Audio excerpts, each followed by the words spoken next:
Dilindungi dari teror KKB, warga Intan Jaya tak rela pasukan tengkorak Kostrad TNI pulang ke markas. Masyarakat dan warga Intan Jaya tampaknya tak rela jika pasukan para Raider 305 Kostrad pulang ke markasnya.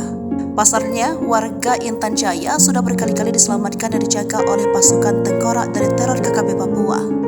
9 bulan sudah berlalu, tidak lama lagi prajurit TNI dari Satuan Tugas Organik Batalion Infanteri Para Raider 305 Tengkorak Kostrad TNI Angkatan Darat akan meninggalkan wilayah penugasan di Kabupaten Intan Jaya, Papua Tengah untuk kembali ke markas mereka di Teluk Jambe, Karawang, Jawa Barat, Senin 19 Juni 2023. Ternyata bukan perkara mudah bagi Letkol Infanteri Ardiansyah alias Raja Ibon Kokila dan pasukan tengkorak untuk berpisah dengan masyarakat Intan Jaya.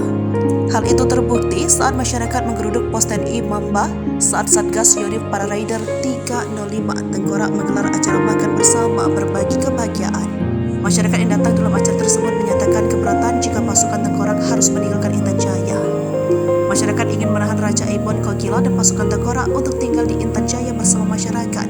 Mama Dorci Wandagau, salah satu tokoh perempuan di kampung Sambili, mengatakan Bapak Raja Ibon dengan jajaran itu tidak boleh ke kampung. Mereka harus tinggal sama-sama masyarakat di sini. Tidak hanya Mama Dorci dan warga kampung Sambili yang menolak pasukan tengkorak untuk kembali ke Karawang, tetapi juga masyarakat dan beberapa kampung di Intan Jaya seperti kampung Amasiga, kampung Mamba. Masyarakat menolak Raja Ibon Kokila dan pasukan tengkorak untuk pergi meninggalkan Intan Jaya. Karena pasukan ini divisi infanteri 1 Kostrad itu telah banyak kerjasama membangkitkan kembali kehidupan masyarakat yang selama beberapa tahun terakhir.